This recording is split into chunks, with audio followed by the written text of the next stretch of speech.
So, good evening. My name is Ty, and I have started the whole big mess. And to just give you a little bit of history about the whole big mess, what we it started um, as a podcast.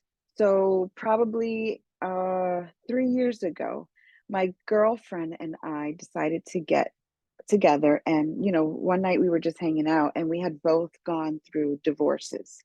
And so we said, we were, talking about all the things that goes along with divorce and children and the messiness of starting all over. And so as we were talking, we were like, hey, we should start a podcast and we should just talk about life in this manner because, a lot of people go through some really messy things and they don't really talk about it. It's not really shared. And so we decided to start this podcast. The whole big mess started out as a podcast, and it was my girlfriend and I. And you can still go back and listen to those podcasts. And then we went into, my girlfriend could no longer stay with the whole big mess, so then we went into a little bit of YouTube videos. And so we did some episodes on YouTube. And so I had this really, really big vision for the whole big mess. We were going to help women, empower them to get their lives back together and deal with the mess, the trauma of life, as many of us have been through. And so um, then life hit me all over again. So everything got put on hold. I had wanted to do conferences and teach women how to go into business for themselves, and wanted to give them so many resources, but then life hit me all over again. And so I was kind of just wiped out. I had about three different family members that passed away within a year and a half. Both of my parents almost died. And so I was kind of just like staying afloat. And this year I decided, let's dig in back to this because this is a necessity. So while I was going through all that last year, I started going back to therapy. So I am a big advocate for therapy. I love therapy, and I don't think it's anything that we should ever stop. I'm in and out of therapy as I'm going through different things in my life. Um, and that's I know when I need to talk to somebody. So most times I'm not in therapy, but when life is heavy, I'm in therapy. And so I really feel that that's an important piece to your healing. And so one of the things that we are very, very adamant here about the whole big mess is healing, trauma healing. And so we I started working with my therapist, and she introduced me to Maslow's hierarchy of needs. And so, if you don't know what Maslow's hierarchy of needs is, it's a theory. It's a psychological theory of human motivation that suggests that individuals have different levels of needs, ranging from basic physiological needs like food and water to higher level needs like self-actualization, and that these needs must be met in a specific order to achieve personal growth and fulfillment. And so while I was looking at this, I said, hey, that has a little bit of logic behind it, because I can see the steps in my own life kind of went this way. And so while I was trying to figure out what do I want to launch through the whole big mess, when I came into contact with Maslow's hierarchy of needs, I says, well, that makes sense. And I've learned recently that it's been used to actually manipulate people. And my goal is to teach women how to be self-sustaining. That doesn't mean, oh, we hate men. That doesn't mean that at all. That doesn't mean that we don't need a man. That doesn't mean that we are 100% self-sufficient. It means that we are healthy, that we are internally healthy. And the relationships that we have outside of ourselves are healthy. And so that's a lot of work. That's a lot of work. So when I looked at this, I said, well, this is something that I think is really, real, can really be a tool for a lot of women. So the first level is physiological needs, which is what this course is all about. This is our basic needs: food, water, sleep, shelter, exercise, medical care, all of those things. And I'm sorry, we have, okay.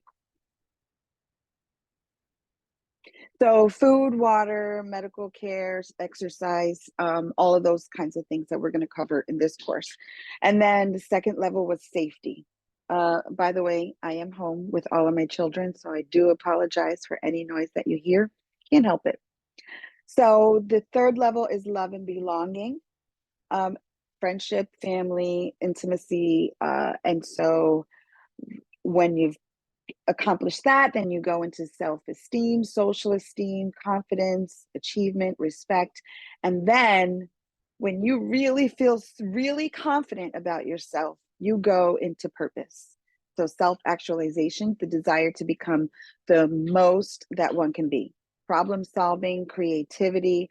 And so when I really looked at my own life, I said, well, yeah, this makes sense, because I remember 10 years ago, when I really started my healing journey, I was still married, had no idea that I was actually going to get divorced, but I knew that there was something wrong with me. And I actually started with nutrition. I started putting healthy things inside of my body. I started taking care of myself. And so that's why I said, yeah, I want to really dive into this. My goal is to take us through all of these steps eventually. But I said, okay, let's just take this, bite it off little by little. And so we're going to start at the bottom level, physiological needs, which just means it's our basic needs. So in week one, we're going to cover nutrition and hydration. And we're going to cover the mental frameworks that prevent us from meeting our basic needs. We're going to cover a lot of information about nutrition and hydration, because I think a lot of us know a lot of things, but we don't really know why we do those things or what they really are. And then we're going to talk about some tips and resources and reflections and exercises.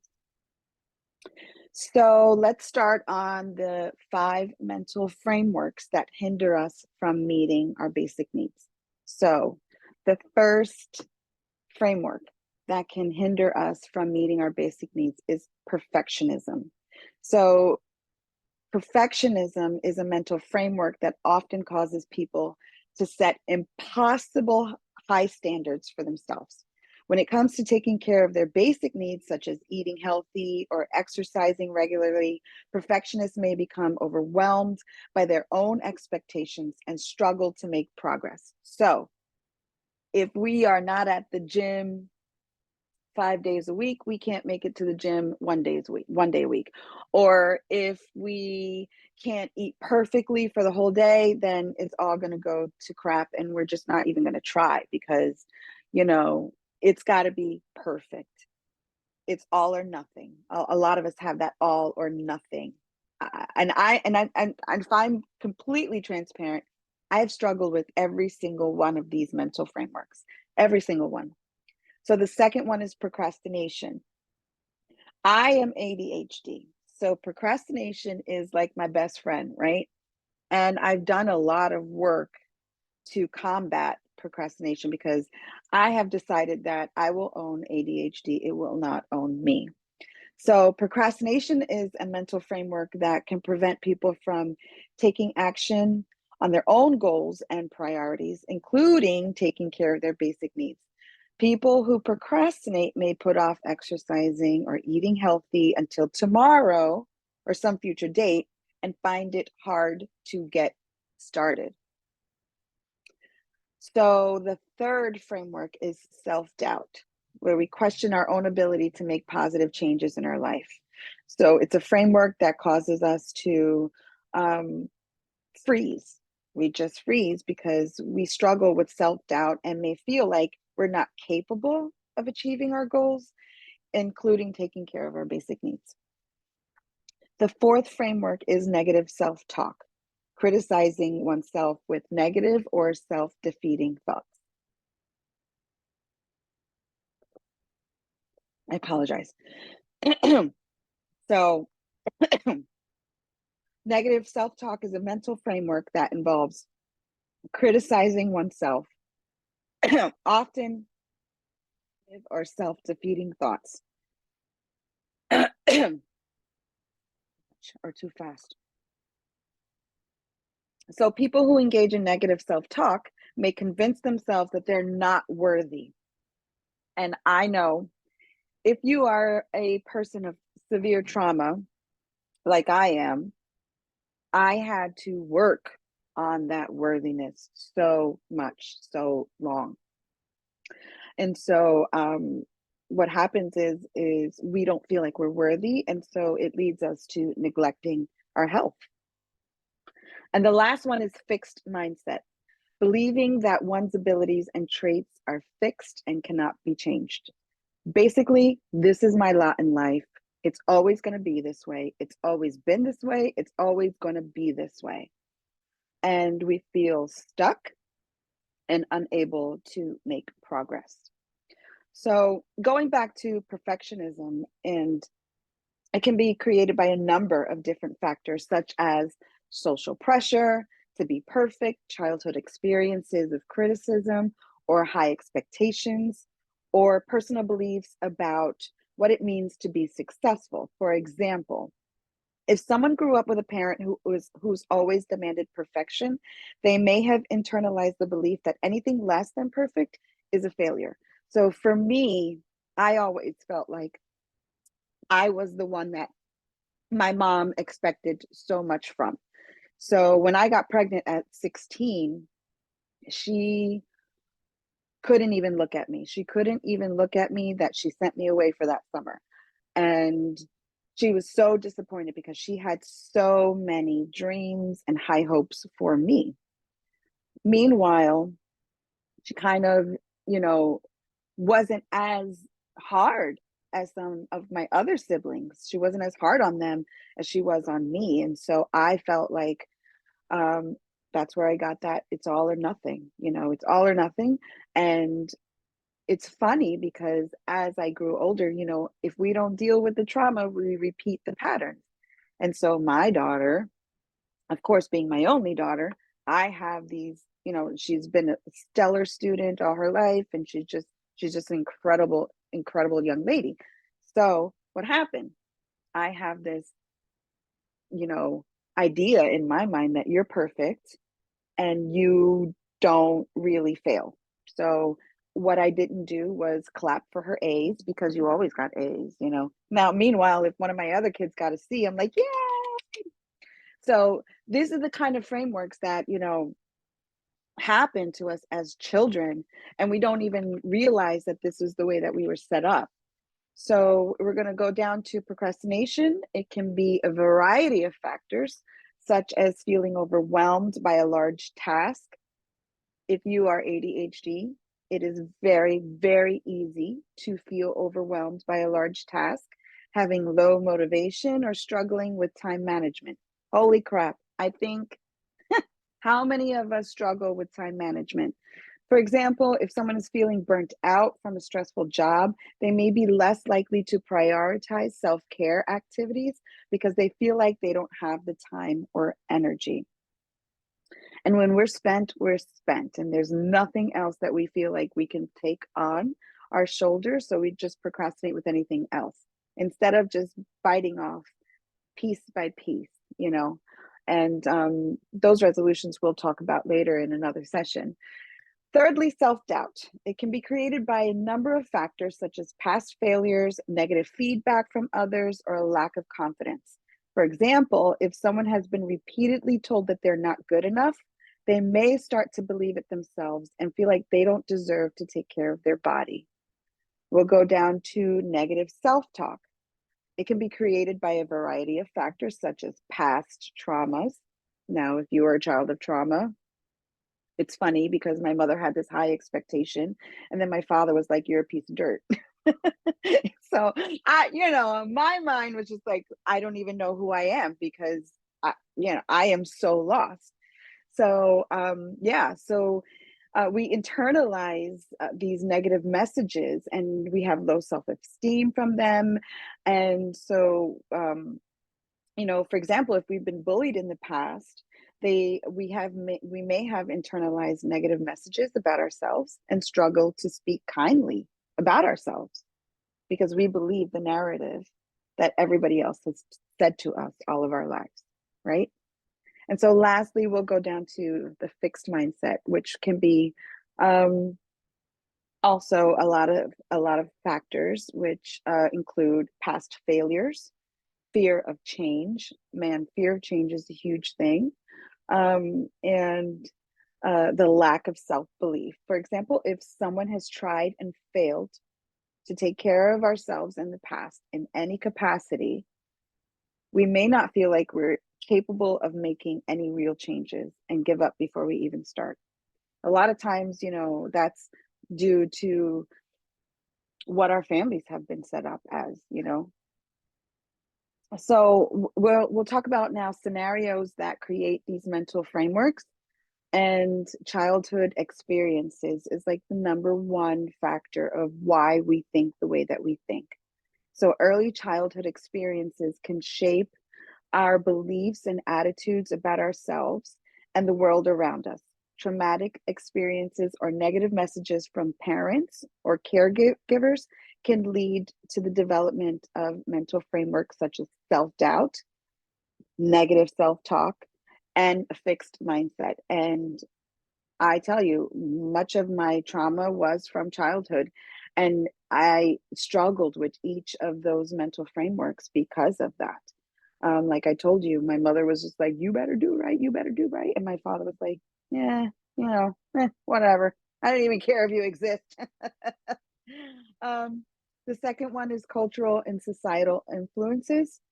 So they can shape our beliefs and attitudes about ourselves and our place in the world. For example, societies that place high value on achievement and success may contribute to the development of perfectionism and procrastination. So I dealt with this because I didn't have the degree. I never graduated college, and I was a teenage mom. And so all of these things were taboo, right? And we were just the scum of the earth. And so we were not socially accepted, especially at that time. So I just thought I wasn't good enough and I was never going to be good enough. And so that led into so many other wrong decisions for my life because I just wanted somebody to love me. And so I picked all the wrong people. And the third one is negative life events. Again, I picked all the wrong people. So, negative life events such as a job loss, divorce, or illness can be challenging and may lead to the development of mental frameworks such as self doubt, negative self talk, and a fixed mindset. So, I've been divorced twice. So, twice I picked the wrong person, and it's all good. Um, the thing is that I took the time to heal and grow from it, and that's what was important. Trauma is the fourth one. I am queen of trauma. If I told you about what has really transpired in my life, you would think that it was a movie. It can't possibly be true, but it is true. This is my life. And so traumatic experiences such as physical or emotional abuse, I have suffered both as a child and as an adult. Neglect or sexual assault, I have also experienced that. But I can laugh about it today. God is good, right? God is good. Can have a lasting impact on an individual's mental health and lead to the development of mental frameworks such as self-doubt, negative self-talk, and a fixed mindset. And the last one is chronic stress. Now, this topic is so important to me because stress will literally kill you. And yet, We choose to do this every single day of our lives. So, chronic stress can be a significant factor in the development of mental frameworks such as perfectionism, procrastination, and a fixed mindset. The ongoing stress of daily life can make it difficult for individuals to prioritize their basic needs and take care of their health. And so, what happens here? When we can't cope with chronic stress, we often find devices that help us cope. That can be alcoholism, that can be sex, that can be drug use, that can be even being a workaholic, that can even be hiding behind motherhood, right? Um, and just being so obsessed with our children and nothing else in the world matters. That could show up in so many different ways. It's called codependency. And so we figure out how to cope without coping, if you understand what I mean about that. So we're going to talk about tips to challenge negative mental frameworks. All right, so self-reflection. All right, take time to reflect on your thoughts and behaviors. Ask yourself why you think a certain way or why you're behaving a certain way. Understanding the root of your mental framework is the first step to challenging them. This can include therapy. It should include therapy. You should be asking yourself some real questions, because let me tell you something, if you can't ask yourself real questions, you're only lying to yourself, and it does not matter what anybody else in your life thinks about you. You might have a picture perfect life according to what everybody else sees, and it's not real, and you feel terrible. So sit back and really acknowledge the negative thoughts and challenge them. So when you catch yourself engaging in negative self-talk or believing self-doubt, take a step back and challenge those thoughts and ask yourself, is this really true? Or what evidence do I have to support this thought? This can help you gain perspective and challenge negative mental frameworks. And I'll tell you what, when I did my therapy, I did cognitive behavioral therapy. And one of the big things that she would challenge me, my therapist would challenge me to take hold of every thought and ask myself, is that true? Is that a real scenario? Are you making this up? And so sometimes we are making it up. Who told you that? Nobody told me that. I put that on myself. So ask yourself some real questions and challenge those mental frameworks. Number two, practice self-compassion. Be kind to yourself and recognize that breaking mental frameworks is a process. So Rome wasn't built in a day. My journey has taken me years. So it's a process. So don't beat yourself up. Give yourself grace. If you mess up, be patient and gentle with yourself. I always say, I give myself grace. I am so kind to myself, because if I'm not kind to myself, who's going to be kind to me? The world is not ready to be kind to you. If you're lucky, you'll have a team of friends or loved ones around you that can support you in that way. And that's the third one, seek support.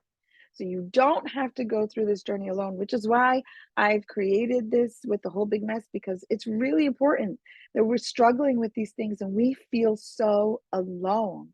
So seek support from a trusted friend, family member, or mental health professional, because they can provide you with the encouragement and guidance you need to overcome mental frameworks.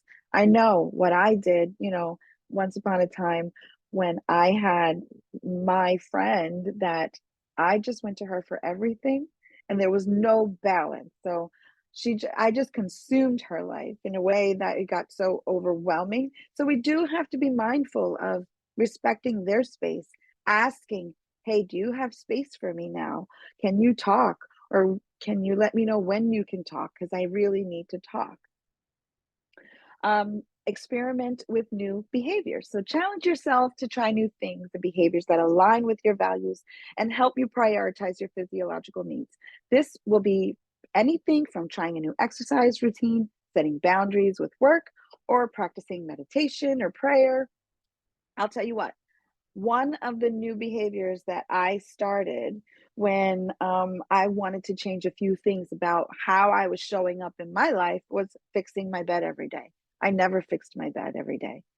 I fix my bed every morning now because if if things are in disarray, if my bed is fixed, then I have some mental capacity in my head and I feel a little put together. And so I'm able to give myself grace and say, hey, that pile of clothes, I'll deal with it. I'll deal with it. And I will deal with it because I hold myself accountable. But my bed is made. So give yourself grace and set, boundaries with where you're at, but make those little changes because, I always say, it's the little things that change your life. It's not going out there and starting a business. That's not what's going to change your life. Changing your life are the little tiny things that happen every single day of your life. So that's if you eat a healthy snack instead of eating um, a bag of chips. Little things, little decisions. Don't put so much pressure on yourself, but do something and then celebrate your success. So when you do that one thing, celebrate it because you're worthy of that celebration. And the more that you do these little things and you celebrate yourself, it's going to motivate you to keep moving forward. And it's going to challenge those mental frameworks and it's going to help you to make better decisions. So I want you, as I'm going to send out this presentation to all of you, and I really want you guys to print out this page. If you don't print out any of them, I really want you to print out this page because this is going to be your daily affirmation for the week. So we are going to do this tomorrow through next Thursday, and it's an affirmation for each day. I am deserving of taking care of my physical health and mental health, and I make it a priority every day. The words that we hold, that come out of our mouth, they have a lot of power. And so instead of saying, I'm a piece of crap, I'm not good enough, I'm struggling, I'm struggling, I'm struggling, change that narrative with these daily affirmations. So now let's get into nutrition and hydration, the meat and potatoes of this stuff. So why is nutrition and hydration essential for our overall health and well-being? Well, one, it provides energy, maintains healthy weight, it boosts immunity, it supports mental health, and it prevents chronic disease. So food and water provide the necessary energy to carry out our daily activities. Without adequate nutrition and hydration, the body cannot function properly, leading to fatigue, weakness, or poor performance. How many days do we feel like crap? And I know when I didn't eat the right thing, I feel dead. So eating a balanced diet and staying hydrated can help maintain a healthy weight. Eating a diet that is high in whole, nutrient-dense foods and low in processed foods and added sugars can support healthy weight management. So processed foods, I know there are shortcuts. I know, I get it. But there are other shortcuts that we can make too that we don't have to resort to these. So processed foods and added sugars, we really need to work on maybe not totally eliminating them from our diet, but we need to be doing more on the other side to combat that. So proper nutrition and hydration can support a healthy immune system. Eating a variety of fruits and vegetables provide essential vitamins and minerals that can help protect the body from illness and infection. And I will tell you this is very true. There's a lot of foods that I use when my kids are sick. I hardly ever get sick, but there's foods that I will specifically use while my kids are sick to boost their immunity and help them fight off whatever their challenge, what they're feeling, and it supports mental health. So nutrition and hydration also play a role in mental health. A balanced diet and adequate hydration can help reduce stress, improve mood, and boost cognitive function. We're going to go dive into that, how it actually affects our cognitive functions. And it prevents chronic disease. A healthy diet and hydration can also prevent chronic diseases such as heart disease, diabetes, and certain cancers. Eating a diet rich in whole grains, fruits, and vegetables, and lean protein sources can support long-term health and prevent diseases. The whole idea is to prevent diseases, okay? And I know that there are some things that are inevitable, or, things happen, but we still have to take care of what we're given, right? So we still have to work on that. And this is why I am such why I stress so much about chronic stress, because between a bad diet and chronic stress, which includes childhood traumas and stresses and all those, that can lead to chronic disease. So let's talk about inflammation in our bodies. What is it? Where does it come from? How does it happen? How does it affect our bodies? So inflammation is a normal and necessary process that happens in our body. When we get a cut or bruise, our body sends immune cells to the site to help it heal. This process causes swelling, redness, and pain. Inflammation can also happen inside our body in response to things like infection, allergies, or chronic disease. It's like our body's way of fighting off an attack. But sometimes inflammation can go into overdrive and cause problems. Chronic inflammation can damage tissues and organs over time, leading to diseases like arthritis, heart disease, and diabetes.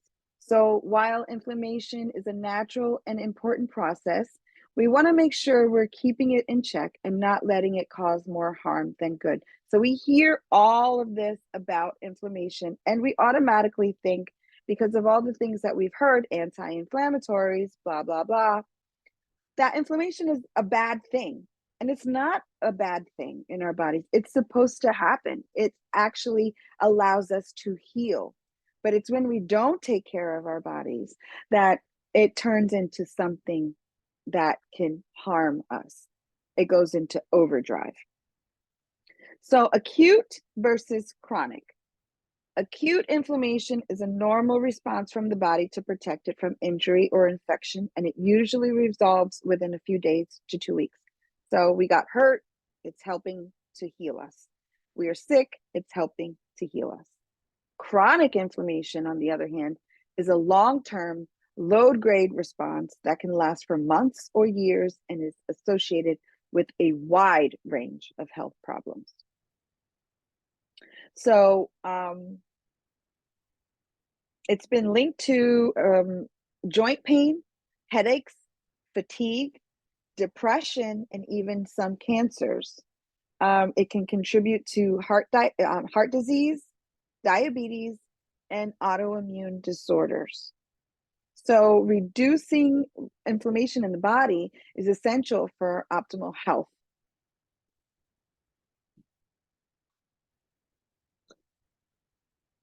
Chronic inflammation. How does chronic inflammation develop? Stress. Number one, stress. Number one, stress. I cannot stress it enough. Lack of sleep, poor diet, lack of exercise, and exposure to toxins.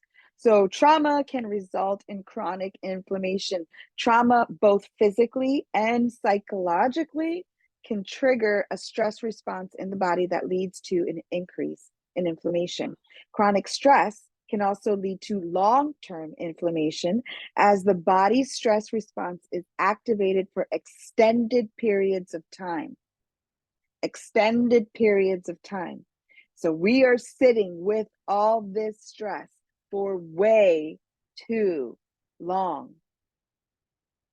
Additionally, unresolved emotional or psychological trauma can lead to chronic inflammation as the body remains in a heightened state of stress and inflammation. So it's important to address both physical and psychological trauma in order to reduce the risk of chronic inflammation. So what are some changes I can make to reduce chronic inflammation? Manage your stress well. see a therapist, say your prayers, meditate, read a book, do things that you enjoy. Take a little time out for yourself to just put your head together. Breathing exercises, get enough sleep, healthy diet, because let me tell you, what we eat has a lot to do with how we're feeling and our mood. Exercise regularly. I struggle with exercising regularly, to be quite honest, you know. And as I did this study, there was so much information that I actually took to myself and was like, oh wow, you still have a little bit of work to do on your own. So let's talk about macro and micronutrients. We're going to get into what food actually does to our body.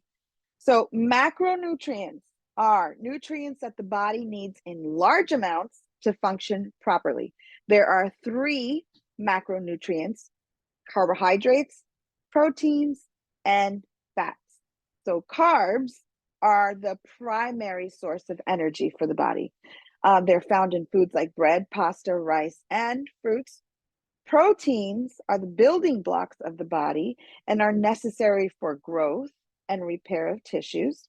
They're found in like meat, fish, eggs, beans. Fats are also an essential source of energy for the body and found in foods like nuts, seeds, avocados, and oils. So, carbs are broken down into glucose, which is the primary source of energy for our body and our brain. So carbs play a crucial role in building a healthy body in several ways. 1, energy source. It's the body's primary energy source. Glucose is the fuel that powers our muscles, brains, and other vital organs. Muscle function. They're necessary for muscle contraction and the maintenance of muscle glycogen store, muscle glycogen stores, which are used for energy during physical activity, and we're going to get into that too.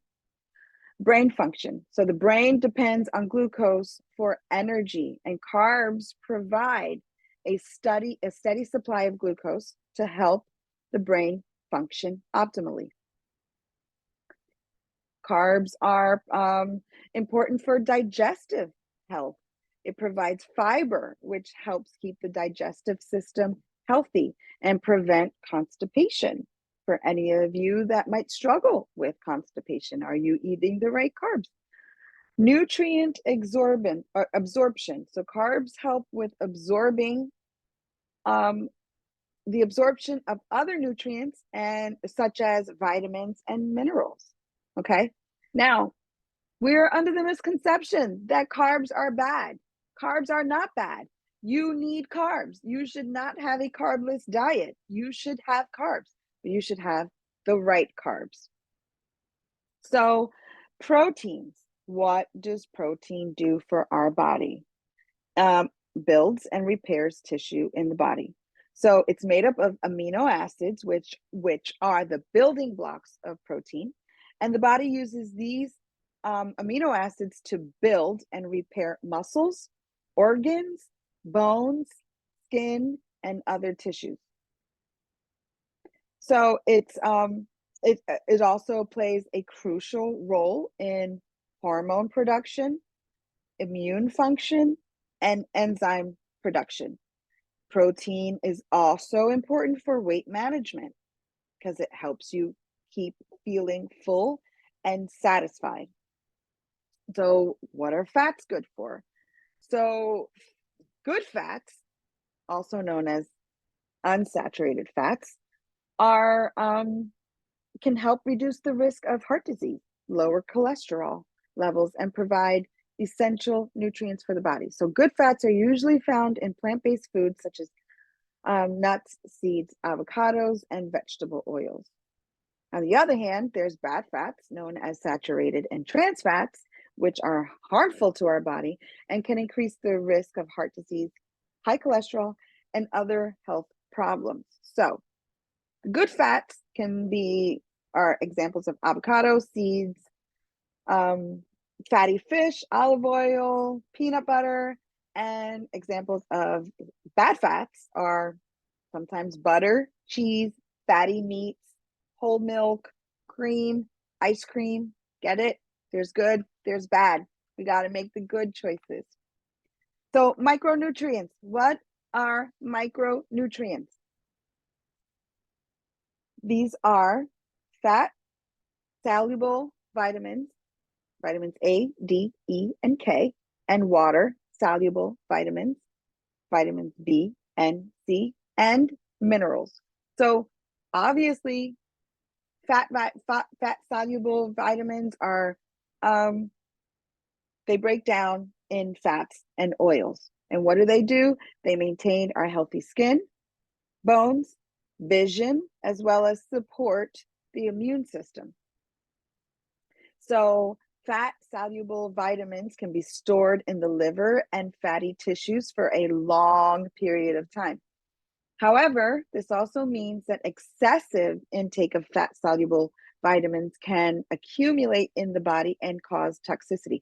That's why it's very important to consult your doctor when you decide to take vitamins or supplements, because what you might be thinking, you're helping your body, but if you're storing up too many of these vitamins, it can actually become toxic to your body. So water soluble vitamins obviously dissolve in water, and they're not stored in the body for long periods of time. They move through the body, they convert food into energy, and they maintain healthy skin and eyes. They support our nervous system, and they are excreted in urine. So we pee them out and they don't stay in our bodies. And of course, minerals. So nutrition and our hormones. So let's talk about this. Our body needs different kinds of nutrients to make hormones. Macronutrients, such as protein, are really important for making hormones like estrogen and progesterone. Carbs give us energy and can help keep our insulin levels in check, which can impact our hormone levels too. And healthy fats are essential for making sex hormones and keeping our cells healthy. Micronutrients also play a really important role in hormone regulation. Vitamin D helps regulate estrogen levels. Vitamin B6 is key for making progesterone. Minerals like magnesium and zinc are also super important for keeping our hormones balanced and supporting reproductive health. So some common hormonal imbalances due to lack of nutrition. So even more than health and wellness and, keeping our bodies thin. And so now we're talking about hormones. What we eat affects every single part of our body. So some of the common hormonal imbalances due to the lack of nutrition: estrogen dominance. When the levels of estrogen are too high in relation to other hormones, such as progesterone, it can lead to a host of symptoms, including weight gain, mood swings, and irregular menstrual cycles. I've known a lot of women who have suffered from this. And a lot of times the doctor wants to give them medication or hormones. But in fact, if they changed their diet, if they navigated their diet differently, it could help them. Another one is thyroid dysfunction. The thyroid gland requires a number of nutrients to function properly, and deficiencies in these nutrients can lead to hypothyroidism, which can cause fatigue, weight gain, and depression. Adrenal fatigue, chronic stress. Guys, I can't stress the stress enough. Chronic stress and poor nutrition can cause the adrenal glands to become overworked, leading to imbalances in the production of hormones such as cortisol. Okay, where does that end up? In our midsection all the time. which can cause fatigue, anxiety, and depression.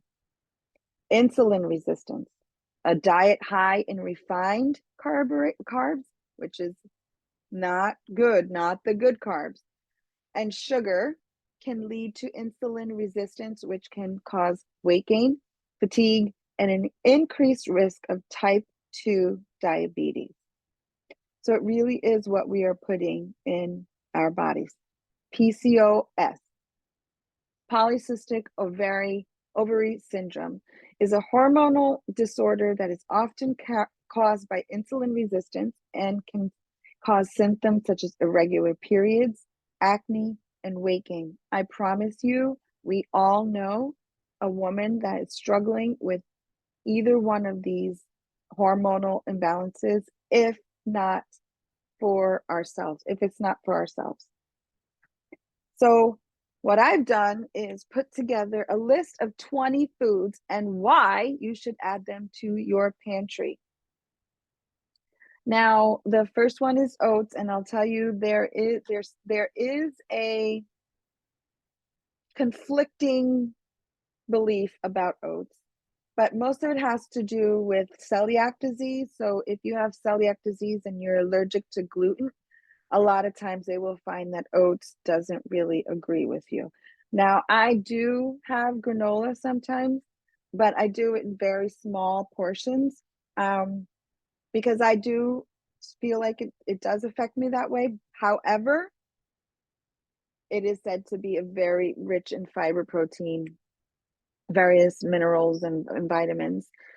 Obviously, it does help reduce cholesterol levels. Hello Cheerios, which is the only cereal that I buy for my kids, and not the honey nut ones, just plain old Cheerios. Brown rice and sweet potatoes, quinoa, lentils, and I'm telling you why. I give you all of the things that these foods are loaded with, so you know what to do with them, okay? Spinach, broccoli, tomatoes, eggs. Obviously, eggs high in protein. Now, if you are on a plant-based diet, that's cool. Make sure you're eating your beans because you still need your protein. A lot of people go on a plant-based diet and they forget about their proteins. And so they lack protein, which means their body is becoming limp. Greek yogurt, almond, salmon, chicken breast, avocado. We know that's a superfood loaded with healthy fats, fiber, and various minerals and vitamins, and help reduce the risk of heart disease, improve gut health, promote healthy skin and hair. I'll tell you what, my hair has grown this year like crazy, and everybody says, "Oh, what are you doing? What are you putting in your hair?" I don't put anything in my hair. I don't use any product in my hair besides shampoo and conditioner. It is literally what I eat. Now, I need to do better on the exercise side. That's where I need to work a little bit harder, especially after 40. But you know what? At least I'm putting good things in my body. So I gave you a list of 20 regular foods. These are 10 superfoods that most people don't really know about and what they do. Acai berry, a berry from the Amazon that is high in antioxidants. All right, so what are antioxidants? Because we hear these words all the time, right? We hear these words, antioxidants, blah, blah, blah. But what do they really mean? So an antioxidant, they are substances that help protect the body's cells from damage caused by molecules called free radicals. Free radicals are produced naturally in the body, but they can also be generated by factors such as exposure to radiation, pollution, and certain chemicals. This is why, some people go on the natural, everything natural kick because, they don't want to use cleaning products in their house because they're toxic, right? They have chemicals. So when free radicals accumulate, they can damage cells and contribute to various diseases such as cancer, heart disease, Alzheimer's disease.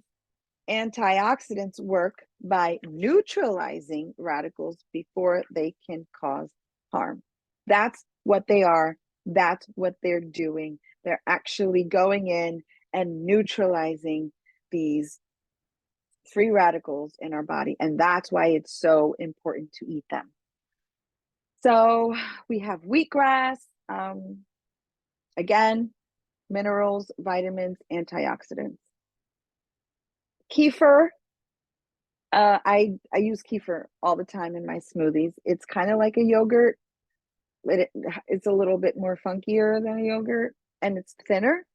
But you put some blueberries in that, and done. It's so good for your gut.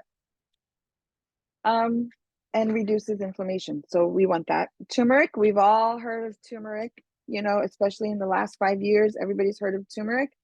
I use it all the time in all of my seasonings.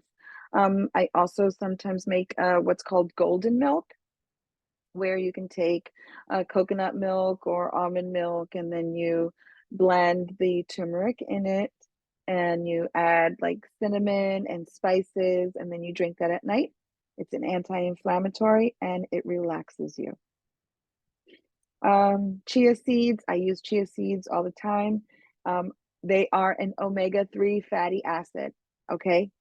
Super healthy for your body. Goji berries, hemp hearts. Hemp hearts, if you are a vegetarian or plant-based person, hemp hearts they're very good for protein. I use hemp hearts all the time in my smoothies. And matcha, moringa, and ginger. Holy crap, ginger. You need to be using ginger in everything, because I can tell you it literally is an anti-inflammatory, like on steroids, antioxidant on steroids. It really does amazing things to your body. Like I told you, I am hardly ever sick. And it's because I use these smoothies. I put all this stuff, I put it in a smoothie. I make it very easy for myself. I don't like to complicate my life. I need easy. I got 4 kids at home. I'm running 2 businesses. Like, I got parents and a huge family. I don't have time to make things difficult. I throw this all in a smoothie. I start out my day like that. And you know what? It provides me with so much energy. It keeps me wanting to make better choices throughout the day, because I don't feel heavy. I feel light. I feel like my brain, my cognitive function, it's all like it is. I feel like I am performing at a crazy level. So, do you like chocolate?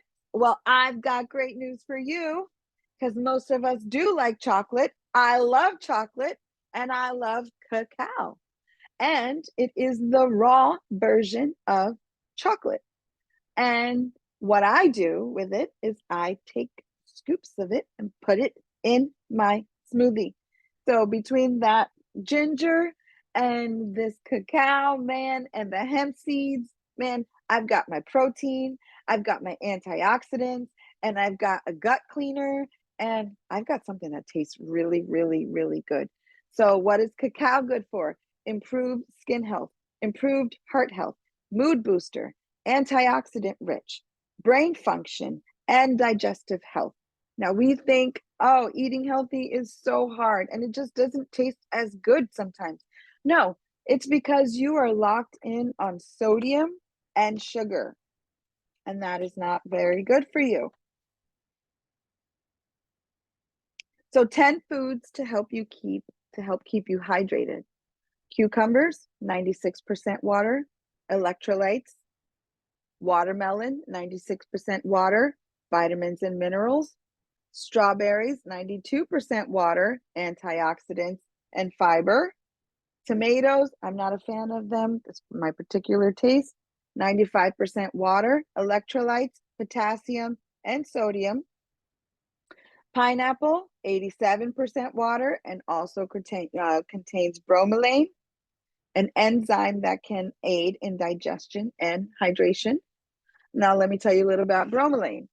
Now, I know somebody who is allergic to bromelain. However, if you are not allergic to pineapples, Let me tell you what they do in your body. When when you eat a pineapple, it has an enzyme. Now don't cook the pineapple. You have to eat it raw. It has anti-inflammatory properties and commonly used to reduce swelling, bruising, and pain associated with injuries, surgeries, and arthritis. Bromelain has also been shown to aid in digestion by breaking down proteins in the stomach, and it may have anti-cancer properties by inhibiting tumor growth and reducing inflammation.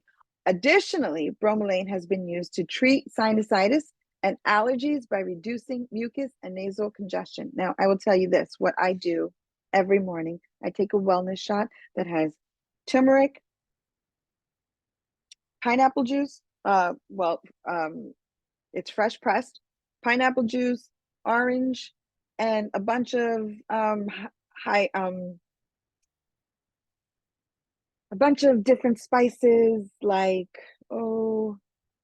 I don't know, hot spices, red pepper, red flakes, I don't know, bunch of stuff that all these heating elements. And I drink it every morning. Clears me right up. All of it cleared right up. When I'm sick, you better believe I take it. When my kids have a cold, I give them pineapple. What's in my smoothie every day? Pineapple. Pineapple should be named a superfood, actually. Oranges, 87% water, rich in vitamin C.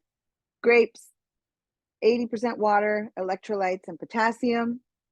It can help with hydration. Broth-based soup, obviously, broth contains electrolytes and water. Coconut water, it's a natural electrolyte. Celery, 95% water, and also contains electrolytes. So, how does hydration support our health? It regulates body temperature.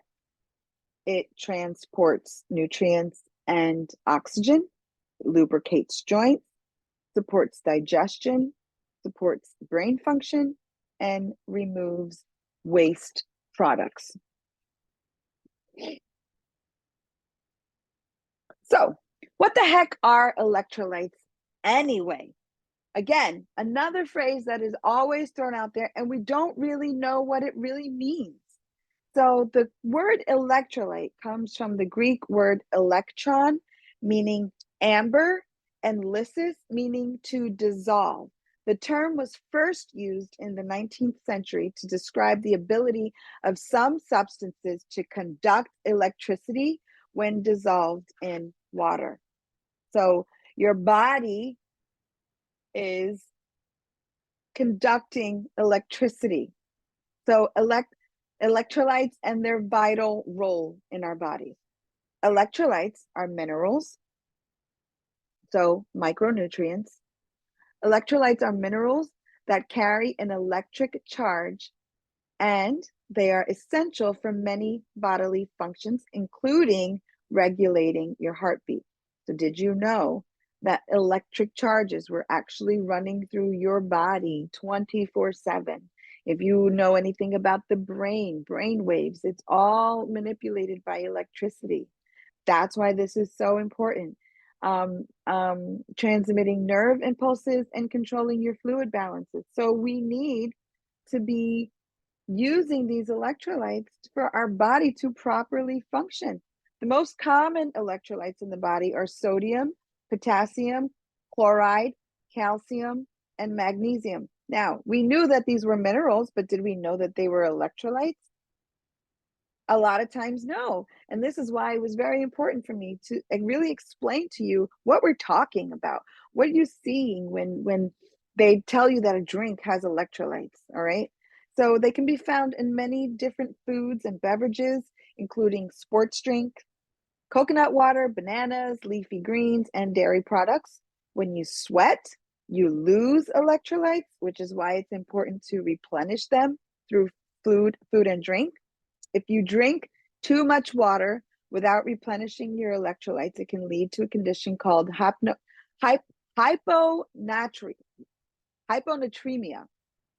which is the concentration, which is when the concentration of sodium in your blood becomes too diluted. So again, while we say, yes, we do need sodium, we have to have a healthy balance of sodium because our body still needs sodium in our bloodstream um, to carry on this electric whatever that's happening in our bodies. So some athletes take electrolyte supplements to improve their performance, but it's important to talk to a doctor or sports nutritionist before taking any supplement.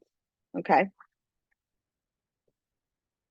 Electrolytes are super important because they are literally moving things through our body. They are essential. What do you think that, why are they, when a person's having a heart attack and their heart is failing, they use the defibrillator because they're looking for that electric charge that their body is not getting. So their electrolytes are not functioning.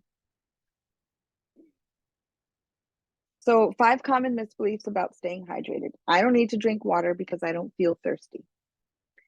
This is a common misconception that can be dangerous, as thirst is not always a reliable indicator of hydration status. I can rely on sports drinks or energy drinks to stay hydrated. While these drinks can be helpful during intense exercises, they often contain high amounts of sugar and are not a substitute for water. Coffee and tea dehydrate me. While caffeine is a diuretic, meaning it can increase urine output, moderate amounts of coffee and tea can still contribute to overall fluid intake. Again, moderate. That does not mean 5 cups of coffee a day. Really, you're killing yourself. I only need to drink water when it's hot outside. So dehydration can occur in any weather condition, so it's important to drink water regularly, regardless of the temperature outside.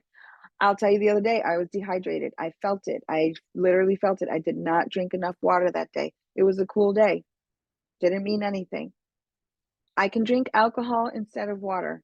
Alcohol is a diuretic and can cause increased urine output, leading to dehydration. It's important to balance alcohol intake with water to stay hydrated. So, resolutions and frameworks. Number 1, helpful tips to making healthier decisions. Mindful eating. This involves paying attention to your food and your body's hunger and fullness signs. Before eating, take a moment to assess your hunger level and choose foods that will nourish your body. I gave you a literal list of about 40 different foods. So you can't say you don't know anymore. Print those boogers out and put them on your refrigerator. If you need to make a healthy choice, hey, pick one of those. Eat slowly and savor each bite, because paying attention to the taste and texture of the food will just make it even more an enjoyable experience. This should be an enjoyable experience. That's one of the we have to challenge that thought process of this is overwhelming. No, this should not be overwhelming. This should just be an enjoyable experience. Find joy in this. Intuitive eating or meal planning. I'm sorry. Meal planning. This involves planning out meals in advance. Sometimes this is feasible. Sometimes this is not. If you have little ones at home, sometimes it's a little hard. If you have a very busy schedule, sometimes this is hard. But if I'm very honest, I have a very, very crazy busy schedule. But if I'm honest with myself, I have 30 minutes. I have 30 minutes to cook up 6 pieces of chicken for the week. I really do. I can't lie to myself. Again, go back to ask yourself the real questions. Be honest with yourself. So number 3 is intuitive eating. This framework involves listening to your body's internal cues and responding to them when appropriately. Like I said, the other day, my body was telling me, hey, you are dehydrated. You need some water. So this means eating when you're hungry, stopping when you're full, and choosing foods that make you feel good. This approach emphasizes body positivity and encourages individuals to reject diet culture and external pressures related to food and body image. Like I said before, you start little by little. It's not like Rome has to be changed in a day, but I promise you what you are eating is contributing to how you are feeling. It is contributing to the amount of work you are able to produce. It is contributing to how you communicate with your friends and your family. What you are putting in your body is literally contributing to every factor of your life. Every single one. Number 4, the 80-20 rule. So you'll like this one. Let's say the approach involves eating healthy, nutrient-dense food 80% of the time and allowing for more indulgent foods 20% of the time. So if McDonald's is your thing, do it once a week. Cool, whatever. Indulge. If chocolate cake is your thing, do it once a week. It's okay. Like, don't deprive yourself of every single little thing. Or if you have a piece of chocolate at the end of the night, whatever. Don't completely deprive yourself, because then it becomes a chore. We are not doing this to be a chore. We're doing this to have more joy in our lives. And the last one is hydration tracking. It's very simple. Get yourself a big jug. Drink, drink, drink, drink, drink. See all the milliliters go down throughout the day. So when you are making food choices, ask yourself these questions. What are the nutrient contents of this food? What are the potential health benefits of this food? And I'll tell you, I'm gonna send this to you so you can go back and you can reference and you can listen again to hear about what is actually happening and processing in our body as we eat these different foods. Ask yourself how much sugar, salt, and saturated fat are in this food. Is this processed or whole? Because we always, for the most part, want to choose whole foods. And how will this food make me feel? Is it going to make me feel sluggish? Why would you want to do that to yourself? Why would you want to do that to yourself? But again, make good choices, but don't add that pressure, because it's a journey. It really is a journey. Like I told you, I think I started this 10 years ago. 10 years ago. So that concludes the portion of the presentation portion. So we'll open it up for a few questions if anybody has any questions. Yeah.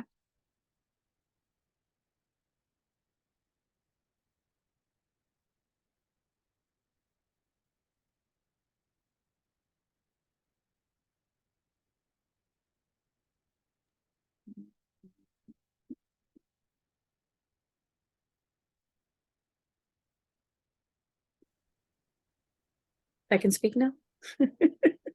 Yeah, of course. I have a question. So you said that when you do the smoothies, you mix in all the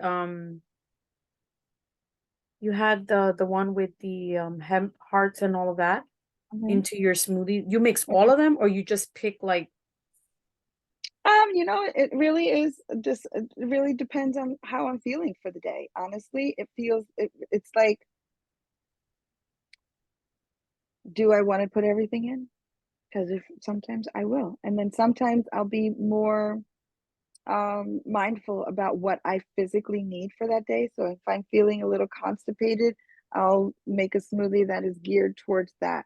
If I'm feeling a little sluggish, if I'm PMSing and I'm tired, I will make a smoothie geared towards energy.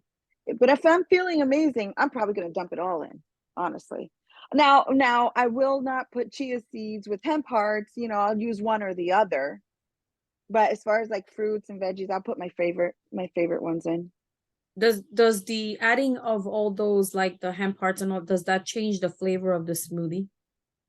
Not usually. Okay. Not usually at all. They're very inconspicuous and they don't really show much taste at all, honestly. Okay. They really don't have a taste factor. Now, it will have a consistency factor.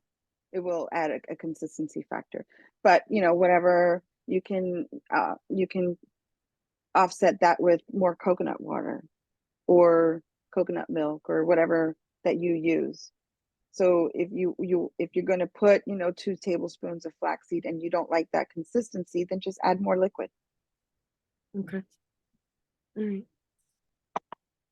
I've never tried some of the stuff that you posted on there, so I'm gonna give it a try.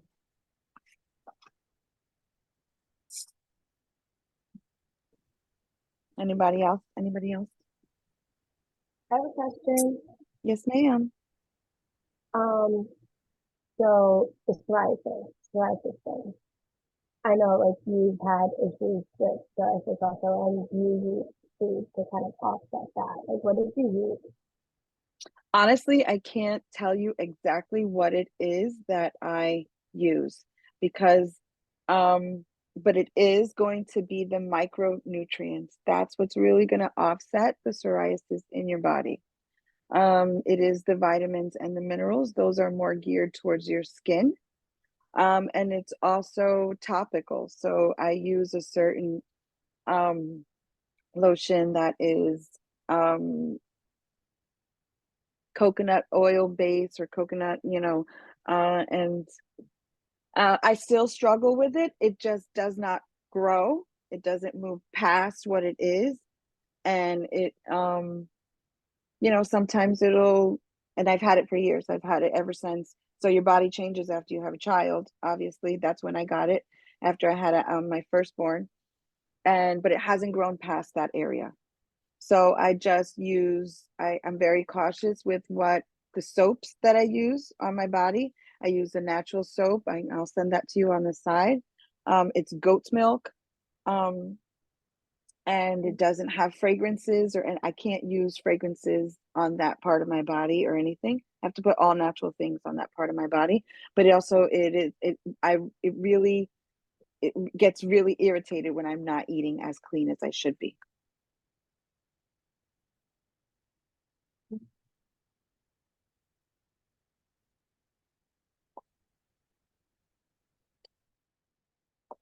Anybody else? Anybody else?